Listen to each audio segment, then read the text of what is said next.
If you weren't with us this morning, or if you're just new tonight or joining us on live stream, Dr. Hambrick is the pastor of counseling at Summit Church in Raleigh. He is an assistant professor of biblical counseling at Southeastern Baptist Theological Seminary.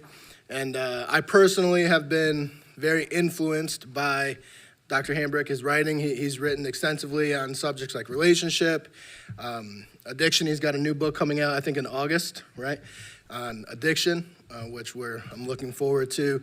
He just released a book maybe a month or two ago on transformative relationships and the power of relationships and friendships that transform our lives. If you are interested in any of that, bradhambrick.com is where you can get a list of all his publications. I would highly recommend any of those resources.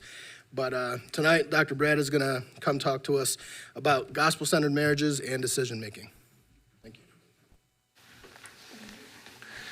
Well, welcome back. It is good to get to be with you again. If you didn't, there should be handouts at the music stands on both sides as you came in. The amount of content that I cover when we do seminar style stuff like this will be, it can be enough that I give you hand cramps if you're trying to take notes without that. With the handouts there, you can underline, you can put snarky comments in the margin or a smiley face if I'm funny, that type of thing. But what we're going to do is we're going to cover two parts in a larger seminar that we do at the church on gospel-centered marriage and decision-making. Give you just a little context for where this material is being drawn from, and then the walk into it that we're not going to do in full here. So when we do the gospel-centered marriage series at our church, we do it for two reasons, or two focal points. One is marriage preparation. This content is our premarital program that when couples go through, we pair them up with a mentor, and they go through this in a life-on-life kind of getting prepared for marriage fashion. We also do it for marriage enrichment. That for a couple that would say, hey, our marriage is in pretty good shape, but it always needs to be fine-tuned. So kind of that version of every car needs an oil change and tires rotated and that kind of thing to stay at optimal functioning. That's what these materials are focused on. Now, you'll look at your notes and you'll turn it and you come to the inside and it says Lesson 4. And you're like, what happened to lessons 1, 2, and 3? Well, being merciful and not wanting to keep you here for 3 hours, we decided to focus on the material that we thought was the best extension from this morning. But what we do in lesson 1 of each of these seminars is we look at common challenges that are related to that subject. Things that we often overlook in that area. And so with decision making, things like we are evaluating yesterday's decisions, we are making today's decisions, we are researching for tomorrow's decisions. We always live in 3 decision-making time zones at the same time. And that can be kind of hard. And like, how do we account for that? So that's what we do in the first part, is just look at some challenges that might often go unnamed. In the second lesson, we come back and we say, okay, in decision-making, what we're aiming for is God's will. And God's will is a term that can get used a lot of different ways. I could say it is God's will for my life that I be 6 foot tall. It's God's will for my life that I be honest. And it's God's will for my life that I marry Sally. And each of those are 3 different uses of the term God's will. And they're not in contradiction to one another, but if we use them as if they're the same thing, we can get confused. And so if we're aiming for God's will, like if that interests you, you want to do that, bradhambrick.com/GCM, you can take a look at that. Then in lesson 3, we look at personal decision making. And this is where we start to kind of ramp up to where we are going to be here tonight. But here is something that I've never seen, and something that I frequently see when we look at personal decision making and marital decision making. The thing that I never see is you've got a couple. Before they get married, they really struggle at decision making. The quality of their choices do not produce the kind of life that they're wanting. It's strugglesville for them. And then they come together, and somehow rather magically, they start to make great decisions. I don't see that. What I do see is that there can frequently be where you look at a couple and you go, they make pretty good decisions when they were single. Like they pretty good at life. And then they come together and they struggle to make decisions together. And so the reason we put lesson 3 in there is kind of what we did this morning when we're like, marriage is for adults. That you need to know how to make high quality personal decisions, because the quality of your personal decision making is going to be the ceiling for your marital decision making. And so just kind of lay that out there as this is what good decision making looks like. And if you're not willing to do this, don't blame your marriage for the hardships that are coming. So that's what that was. And then we come to lesson 4. And if you remember, we also did this morning when we were looking at Ephesians 5. We said Paul didn't randomly start talking about marriage when he was writing the book of Ephesians. That it was out of a flow of discussion, that verses 15 to 20 are really focused on individual decision making. Then verse 21 says, submitting to one another out of reverence for Christ. In terms of honoring that, that's what we're going to try to do here with consensus decision making.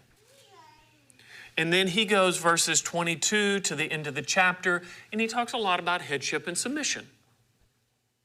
And so oftentimes in churches, what we've done is we've told families how they should structure their homes. We didn't exactly tell them what it looks like in action. And so what I want to do is kind of give the how with the what. Like, what would it look like to have a process that we could use? And so we'll start with consensus decision making. So now you have notes in front of you. Everything before that was preamble. Some of us hear consensus and we think it is the epitome of all things good.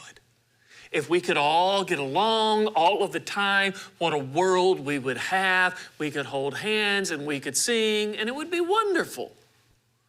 And others of us hear it and go, that's everything that's wrong with the world. Like nobody has any opinions. They won't stand up for what they think. Like differences between us are good. They should be able to be honored without all being made flat and the same. Well, as we come to it here, I don't want to make consensus either the savior or the villain of marriage. It is the middle ground between individual decision making and more corporate or headship submission decision making. The longer we're married and the healthier our marriage is, the more decisions will be made through consensus. The more individualistic or corporate we are, long term, that puts a lot of stress on the submission. If we like one another and we want to do life together in a joint way, this is the part that we want to see grow more and more to capture more of what we do as a couple. So, we'll talk about 4 core values that undergird consensus. One of those is that you value the marriage more than the subject. whatever the subject is that we're trying to make a decision about. And so we just rhetorically ask, what makes it safe to have a conversation? Well, it's when I know you value the relationship more than the subject. Now, we've all had a conversation, at least those of us who are of adult age, where that was not the case. And we were all nervous. Is it okay for me to walk?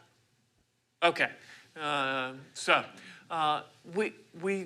We've had this kind of conversation. We were all nervous when we had it.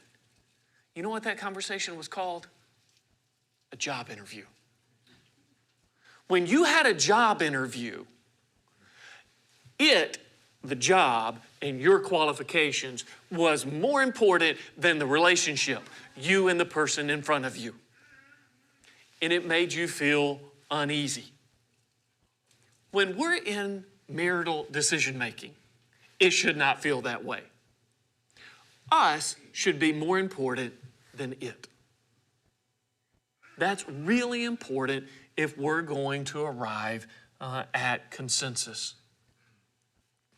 Another thing is we value unity over preferences. Again, this is a big difference between friends, at least a good, rich, robust idea of friendship, and acquaintances. I have acquaintances that I see every spring. They are the other parents on the ball team. And I see them each spring, and we get together and we catch up to find out what's been going on. And then when the season's over, I see them next spring. And we're only acquaintances because all we share in common is a shared interest. I have friends that even though we don't necessarily share the same preferences, the relationship means more than our preferences. And so those become tenured and meaningful relationships. Now, part of what we talked about in the sermon this morning, another way to say what we said is we don't want to make our preferences a law that our spouse has to adhere to have our acceptance. And so again, if we're going to have consensus, we got to value unity over preference. We need to value relationship over certainty. When we're making a decision, by definition, the outcome is unsure. And so there's a lot of us that when we get uncertain, we get crunchy. Like it does things where our soul kind of, and we want certainty more than we want to honor the relationship. That undermines consensus. And then a fourth thing, we need to value participation over efficiency. It is much quicker to make individual or corporate decisions than it is to make consensus decisions. And so at an investment of time level, we just have to go, the talking is worth it. We want to not just do the same thing, we want to get there together. And so, what kind of things fit in consensus? There's some things that are just stewardship. And that's where, in that third element, we just talk about things like having a budget and having realistic expectations for your time. I mean, we live in a day where we trade hours for dollars and dollars for stuff. That's how our economy works. And you go get more education so you can trade the same hours for more dollars and have more stuff. And if we're going to manage life well, those two basic commodities, hours and dollars, we've got to be in agreement on how we're going to steward those. the values that are going to undergird that. But most of that, when we sit down and we make a budget and we look at our schedule and see what we're going to say yes to, we're not doing active consensus on that. There's going to be a few decisions that we come to that are beyond the basic stewardship of life that we're going to try to actively arrive at consensus on. And that's where I'll walk you through a process here that's trying to honor that idea of what it looks like to submit to one another out of reverence for Christ, that we want scriptural values guiding our decision making as we come to some of those decisions.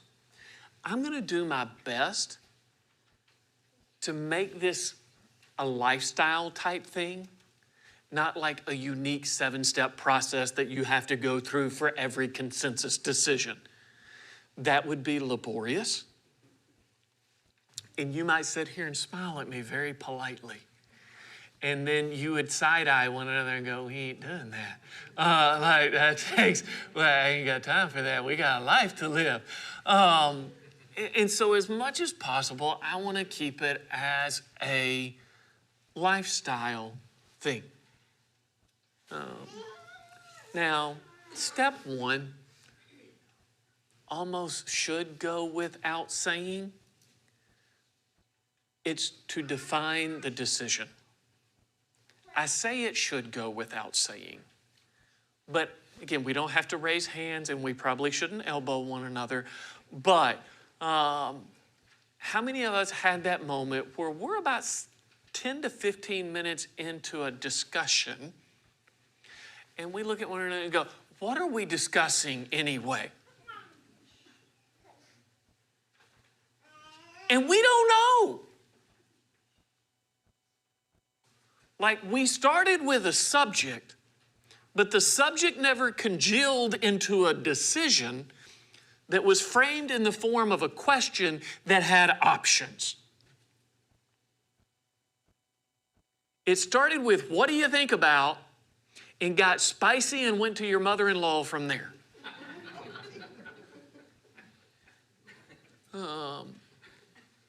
And so we're just like, what are we deciding? Like if we have something here and we're making a decision, can we define the decision? Can we define the options? I mean, that seems basic, but it's so easily overlooked. Second, listen to each other. There's in the GCM seminar on communication, I make up a pastor stat. I don't know about your pastors. Sometimes pastors where I'm from, we make up stats if we need one to back what we're saying. I'm honest about it, okay? But I would contend at least 80% of communication problems are listening problems, not expression problems. That when I sit down with a couple and they say, we have a problem communicating, a significant majority of the time, when I hear them make their cases, they make their case clear. They have plenty of examples. They can illustrate them. They could probably alliterate it if I wanted them to. If it was sheerly a matter of getting their point across, they should be up here. The expression is fine. But when I listen to person A finish, and then I watch where person B picks up, were you here when they were talking? And then it goes the other way. It's like, oh, you don't listen nice. You don't listen fair. You don't listen humbly. Because to listen well, it does require humility. I have to be willing to risk me forgetting what I'm going to say at the expense of you forgetting what you're going to say. I have to honor your really good point before I start making my really good point. Now, listening also means we both participate. There are some of us who just, as soon as the conversation gets the least bit crunchy, we don't want to talk. Our spouse can't listen if we don't talk. It requires mutual participation. We do have to both share what we think and what we value and what's important to us. And it requires honor. Again, my definition of honor is to accurately represent what the other person has to say in tone and content. And so, if one spouse looks at the other and says, I think you were a little harsh in the way that you disciplined the kids. And the other one goes, well, I guess you should just call CPS. And the next time Jane Dobson writes a book, because you're the expert on it, I obviously don't know anything. I did not accurately represent in tone and content what the concern was. Oh, I heard you say I was an awful parent. I heard you fine. Heard you loud and clear. No, you didn't. That's not fair. That's dishonoring. That is robbing someone's words of their actual meaning. That shouldn't happen on Twitter, but it really shouldn't happen in our living rooms. So again, we define the decision. We listen. Those should be lifestyle things. When we come to something, we define it, we hear each other. We differentiate opinions from facts. It's not that one matters and the other doesn't. Some of these are firm. Some of these are squishy. Facts are firm. They are what they are. Opinions they get different weights. So if we're trying to make a decision about redoing a bathroom, and we're trying to figure out, like, what are we going to do here?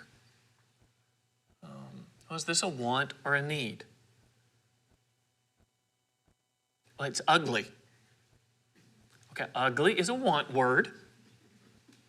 The toilet is leaking. We can fix it now for $500 or a month from now from $5,000. That's different.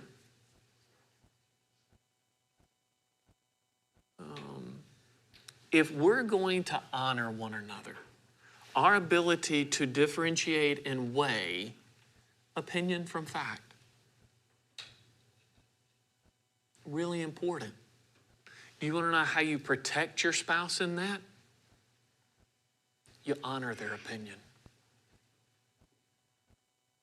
If you dismiss the opinion of your spouse, you very much tempt them to give their opinions factual weight because it's the only way they get heard. And so these aspects of character in the way that we humbly listen and honor one another, they build on each other that allow us to get here. If you have a family culture where you're honoring and humbly listening in a way that it is safe to differentiate facts and opinions because both are going to get value, it's just one's a little firmer than the other, you're making really good progress. If one person, because of their perceived role, gets to dismiss part of that, you're not. Now, step 4. Begin from where you agree. Don't start from where you're furthest apart. So when my wife and I lived down in Georgia, we had a little Kia Sportage. We had 2 little children. We had one family that was 8 hours away and another family that was 12 hours away. And so bless it. Every time it came time to go somewhere, you had to pack everything. Because like y'all are wonderful, but you require a lot of stuff. And so we put that little bag up on top of the vehicle. And that little bag with the zipper has cost me my salvation about as much as anything in my life has ever tempted me just to say, I give up. And if you've got that bag and you put everything in it you need and it looks like Pac-Man, and you go out here to the lips and you try to pull that together and yank the little like zippy thing, it ain't moving. The name of the game is you get down here like at the jaw. Get that leg up there, you put it down, and you start to move it from where it's closest together and moving this way. Hey, we've got this decision. It feels like we're this far apart. What are the things we agree on? What ground do we share? If we don't have the maturity to talk about that, we don't have the maturity to talk about this. That's a maturity problem rather than a conflict problem. It's not a technique problem. And there's a lot of people who want to rely on technique to make up for maturity. Technique will never make up for maturity. That ability to say, okay, we can have a conversation, even though over here it feels like we're apart. Here's where we are closer together. Can we start here and kind of work in this direction and see what the pivotal points are that we disagree on? Step 5, assess what is at stake for each person. Different decisions are going to have more at stake for one person than the other. Again, I think an implication of honor. And a lot when we're talking about these things, when we get at the pragmatic level, we're looking at applications or implications of biblical principles. That I think an implication of what we're talking about here is you weigh the decision to the family member who has the most at stake. And so, recent Hambrick family decision. About 2 years ago, we were looking at it. Our younger son, it just wasn't going well for him in the school environment that he was in. We felt like the things that he needed to be doing, for the most part, he was working really hard on those things. And several things had changed in the school environment where it wasn't good. There was an opportunity that seemed really nice for a charter school that would be a fit for him. To get into the charter school, it meant my wife would have to go back to teaching. When the boys were younger, she had kind of taken some time away with that to be full-time mom. We'd always discussed this as a possibility. We both agreed it seemed good. It was a lot more to ask of her. She's a high school history teacher. The initial opening was a 5th grade science position. Subject matter, and she's like, 5th graders are just like teenagers who don't get sleepy. Like, those are different critters. No offense to anybody in the room who may fit that description. You are loved. But, in weighing that decision of being able to say, honey, this seems good, but this requires a lot of you. I think your voice in this should be given additional weight. Not as an abdication of leadership, but I think as an expression of it. Like of just recognizing who is going to be most impacted, that's part of it. So with that comes step 6. Understand the win. If you're buying a car and you're having a negotiation, there's a set of questions that you might use to understand the win. It would be questions like, how did I make out? How much of what I could have gotten did I not get? Was there anything benefit that I could have held out for that I gave up too soon? And if you're negotiating for a car, those are great questions. If you're deciding something with your spouse, those are not great questions. They don't need to be I questions. I questions aren't consensus questions. They need to be we questions. How did we make out? How did the outcome serve our family? Did we belabor the discussion to the point that we cost ourselves more trust than this subject merited? The reality is, as we're working towards consensus, neither one of us may get our first choice. And that ability that when we don't get our first choice, but it is deemed the best choice, that we still give maximum investment into making that succeed, that's a sign of love and a sign of maturity. When we don't get our first choice and we cave in, that's a sign of immaturity. And so step 7, headship and submission is not failure. Again, for those who are bent towards wanting complete consensus, they look at headship and submission and say, it must be bad and failure if we get there. No, it wouldn't be in the Bible if it was. And the Bible doesn't seem to speak of it as a concession kind of thing. It doesn't apologize for that.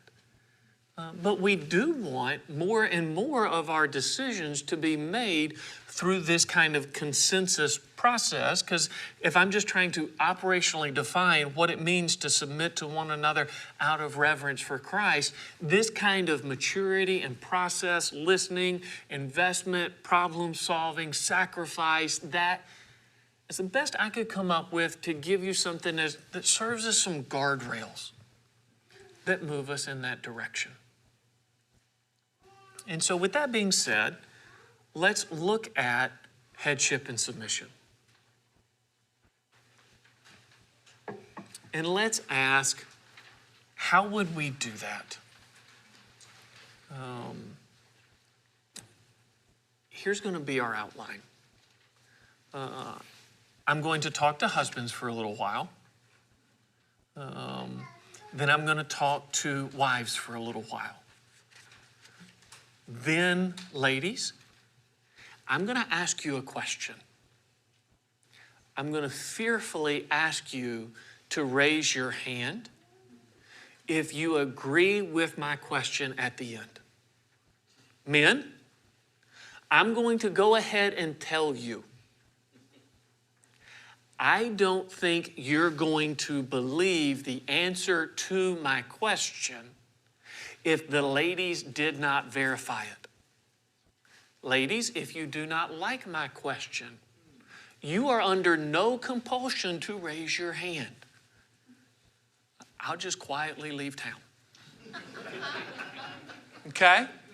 Have I aptly set the level of suspense that we need for where we're about to go? Okay? So, we take a look at a passage like 1 Corinthians 11.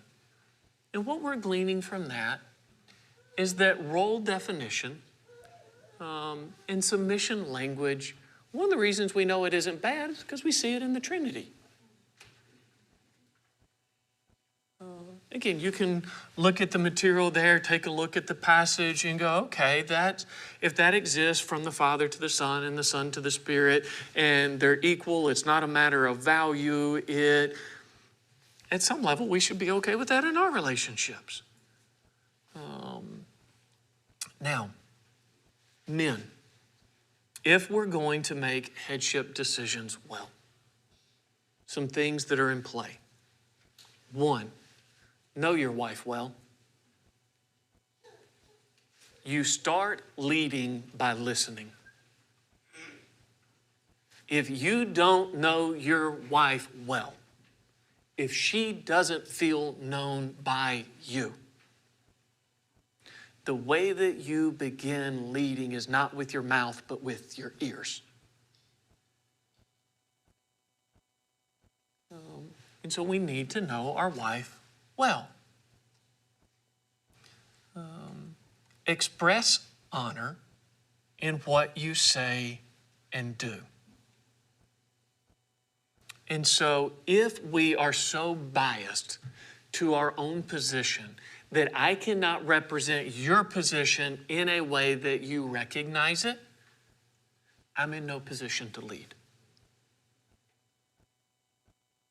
Again, I want to honor by accurately representing in tone and content where you're coming from. We need to have healthy home policies that we agree on. That goes back to like budget and time management and that kind of thing. That's part of where we're shoring up this early spot, that there's a lot that we agree on.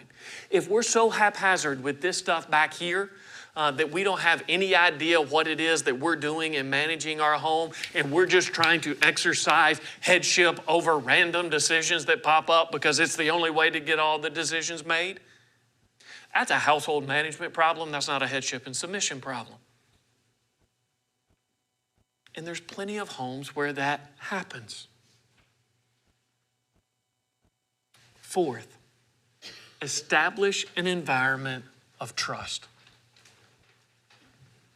Again, men, if you look at me and say, how do I establish an environment of trust? Take every opportunity you have to serve your wife. The Son of Man did not come to serve but to be served, or to be served but to serve. That if we're to love our wife as Christ loves the church, us serving, sacrificing should be such a... And when somebody's serving and sacrificing for you, it's kind of hard to mistrust them. And it should be a lifestyle, not a point of decision gig. One is a tactic. The other is your character. This needs to be serving as a matter of character.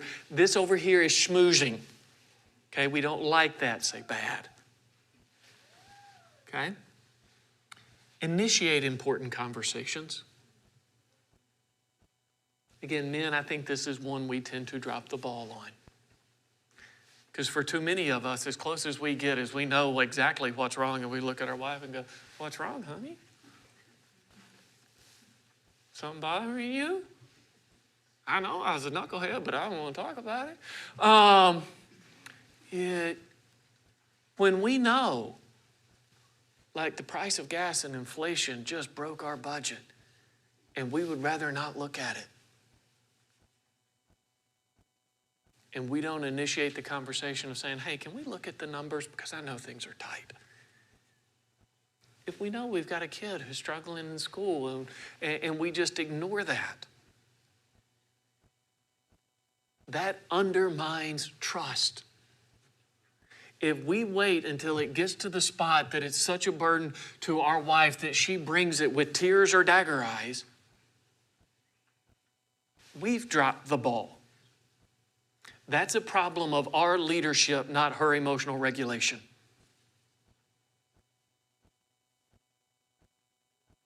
So, let's talk about steps. Enact healthy individual and consensus decision. That's building on where we are. Articulate clearly your wife's position or concerns. So, I'm going to use an example, Hambrick family. This is back in the day of the Kia. Okay? We had a Kia, and we had second child on the way. We're T-minus 9 months, and we got family that far away. And we're just looking at the vehicles going, this isn't going to work. We need something bigger. And my wife looks at me, and she says, I really don't want to be a minivan mom.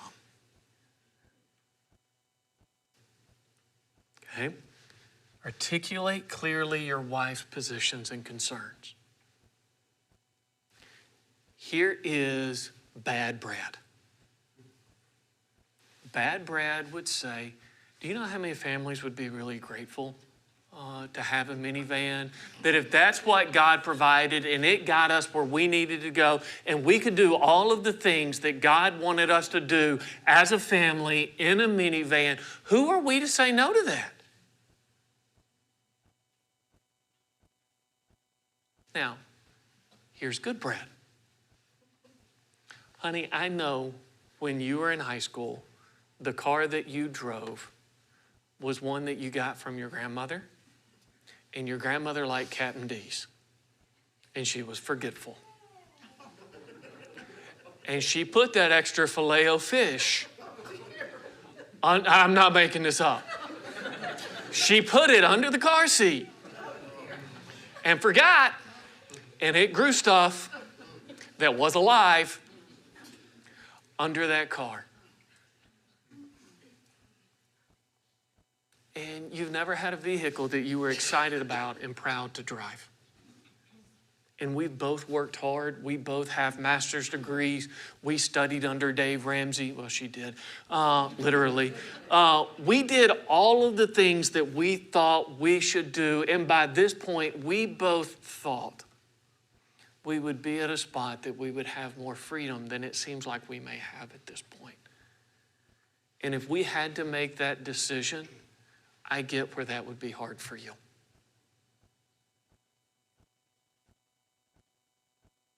Do you see the point? One of those is not being received warmly. One of those says, you know me. Huge difference. Articulate the why is it important to her.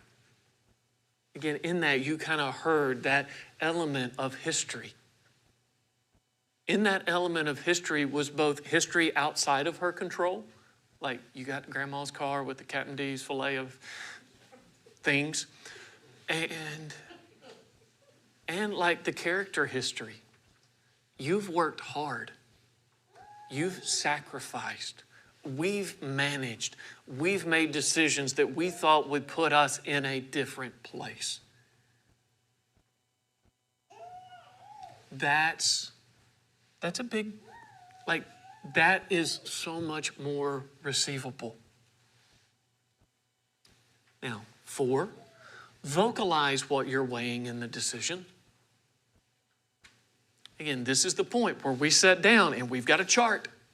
We got X number of dollars. We get in car and driver, and this vehicle lasts for this long on average with this many miles. And so if we got this many dollars and we need it to last for this many years, and we drive this many miles per year because we got to go to here, we got to go to there, we've got a matrix.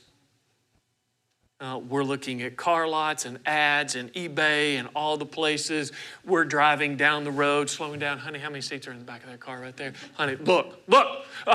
Don't raise your voice like that. That's not good. She doesn't like that. I tend to do that when I'm on the road and I get nervous. They didn't have 4-lane roads where I grew up. We're walking through the parking lot at Walmart. I'm like, honey, come here. There's a PTI Cruiser. That looks like a gangster car. All right, we're not getting that one. I'm sorry. If you drive a PTI Cruiser, my wife doesn't like it. She doesn't want it. I'm sure it's wonderful for you. That the point is, she shouldn't be in the dark.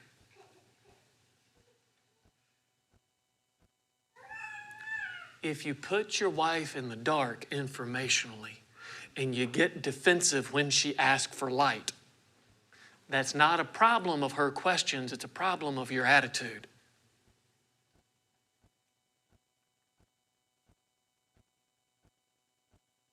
And so I want to be that kind of transparent with the process. This is what we're looking at. Here's the numbers. Let's go through this. 5,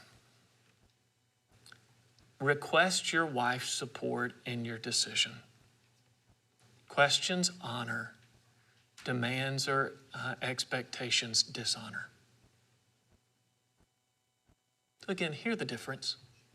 Honey, time's up. Here's what I've decided we're going to do. Versus, honey, we're T-minus 4 weeks.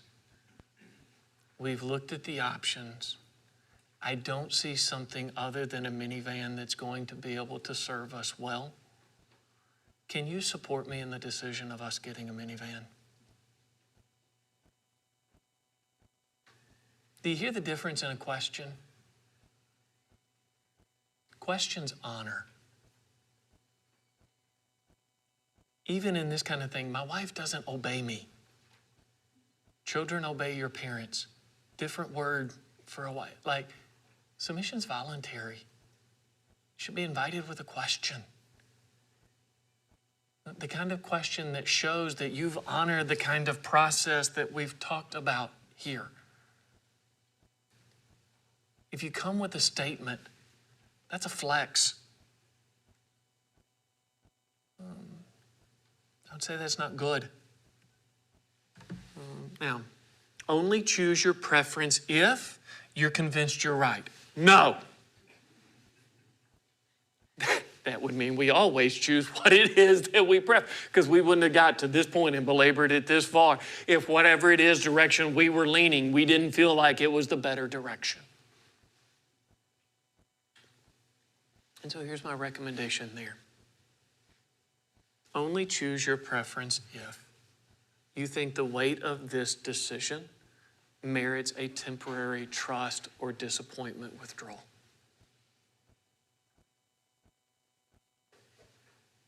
Again, I look back at that season of our life. I was in a 100% commission job, self-paying our own benefits. Second child on the way. We were put the cheese back poor. You made the grocery list. You prioritized it by what you needed. Cheese was near the bottom of the list. It was frequently you put the cheese back when you were at the grocery.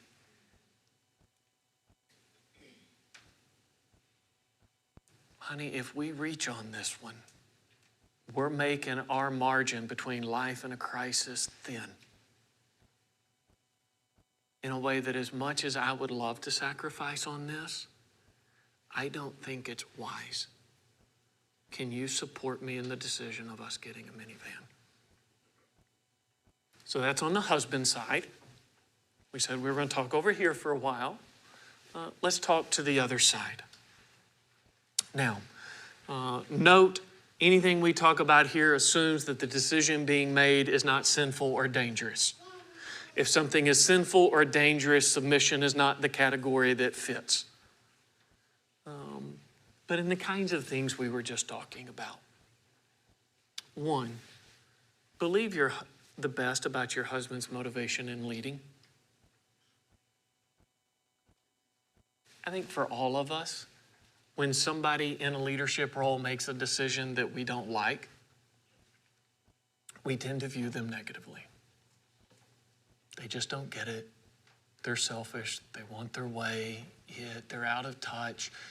There's so many ways that we can begin to portray that person. Again, whether we're male or female, we do it. Just here it happens to be the wife. Two, affirm the process before you know the outcome. That's one of the things that I hope this gives us, is that if we're just winging it, it's hard to affirm the process when you don't know what the process is. When you've got something and you go, hey, here's what I'm trying to do, and you got a notebook and you go find it. It's like, this is what I'm trying to do. And you see that. And it becomes a point to say thank you. Like, I know this is a hard decision where the option that we prefer may not be able to be made. I appreciate how you're leading our family in that. Strive to make the decision succeed.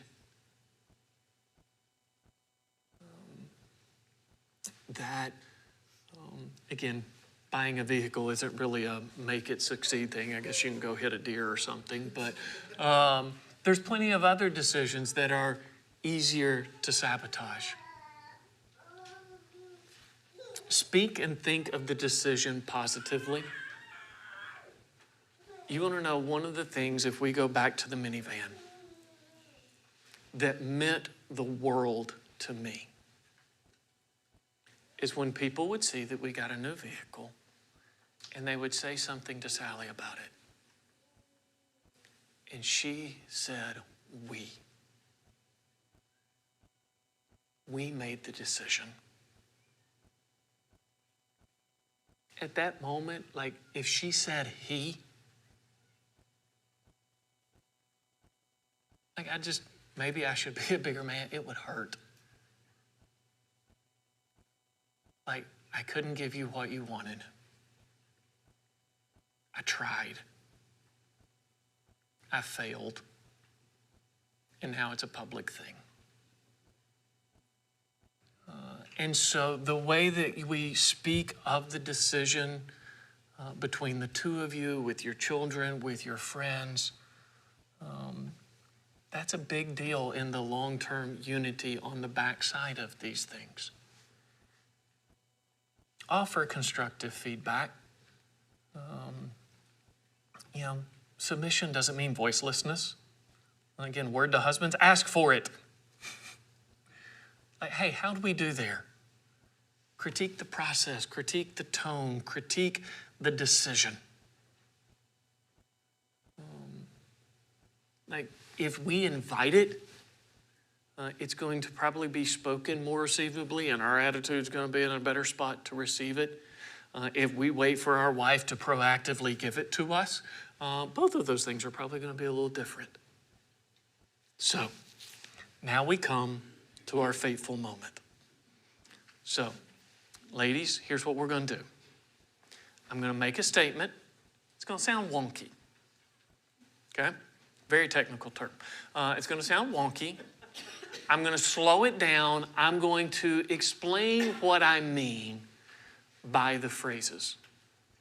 Men, you're going to look at me and say, he's done lost his mind. Inside, not outside. But we're like, I don't know. And then ladies, I'm going to ask if you agree with the statement to either say yes, raise your hand, whatever it is, kind of fits the culture here, okay? Are you with me? So, that as husbands, we will garner more trust from our wife for a bad decision made well than a good decision made poorly. So men, this is what we're trying to accept. As a husband, I will garner more trust from my wife for a bad decision made well than a good decision made poorly. Here's what I mean. Bad decision means it didn't wind up being the expected outcome. The decision didn't turn out the way that I thought it would to bless our family. I will earn more trust for a bad decision made well. The kind of involvement and engagement that we've spent half an hour talking about. Then I will get more trust for that than when I make a good decision and it turns out I was right. Made poorly. Where she feels shut out, uninvolved, unvalued in the process. Okay, ladies, no pressure. Not on you, pressure on me. How many of you agree with that statement? Okay? Like, I get the sense that it's the majority. You can look and see, like, if the ladies that with you is on board with me here. That's a big deal for us. Again, we talk about fragile male ego and that kind of stuff. I'm honest enough to admit I hate to fail my wife, to disappoint it. And if I don't feel that freedom, then the temptation doesn't excuse me in either direction, but the temptation is in one of two directions. I'm either not going to make any decisions because I can't risk being wrong, and I become passive. Or when I make a decision, I'm going to try to regulate everything around it to the point that I become controlling. And again, whether our wife raised our hand or not, to be able to say, okay, me understanding that principle. I mean, it's the way we do the book of Proverbs all the time. You go, it may not work out 100% of the time because Proverbs are wisdom principles, not promises. But it's the better way to go about it. And I'd rather hit a bump doing it that way than doing it in whatever I consider to be common sense way. And I think if as men, we will grab a hold of that, then, one, we're going to actually accidentally come to a whole lot of consensus if we're going through that much work. Like we begin to realize, there's an option that kind of comes. And before we get to that point of having to ask to support, it just kind of becomes obvious what needs to be done. But if we give it that kind of weight, like we should not be applying headship to where we go to dinner. That is just not a category that fits. It's things of this kind of weight. And so as we've talked about decision making, I hope what you've gotten is a way that we as couples, that on those decisions that aren't naturally happening just based on the good stewardship of life. 80% of our decisions should make themselves just by recognizing the limits of our budget, our time, and honoring our primary roles in relationships. At least 80% of decisions is right there. We're talking about the last 10, 20%. That then we're coming of going, okay, these are active decisions. And we've got a process where we can look at one another and go, okay, we may tweak this a little bit to make it us. You don't have to do it in the fully bratish way there. But we see the biblical principles that are behind this well enough to go, we're on board with that. And we think it's good. It gives us some structure to begin to operate in there. And so, again, I hope that's something that serves you well. What I'd love to do is pray for us, and then I'll turn it over to whatever closing business that we have. Lord, we are grateful that you watch over our lives, that even when our foresight and wisdom and ability to apply your word fails, that your grace, your care, your protection, they are a safeguard for our finitude and limitations. Lord, we want to be wise. We want to be unified. We want to be caring. As individuals and couples, grow us in that way. And again, make our marriages the kind of blessing that you want them to be. In your name we pray. Amen. Thank you, Brad. Really good, wise communication tonight. A lot of stuff to take in and take home. Go over it. Take these handouts with you. Chew on them. Go over them together. Really, really good information. We started out this morning saying this is all about character. So the first place you need to look at is your own character.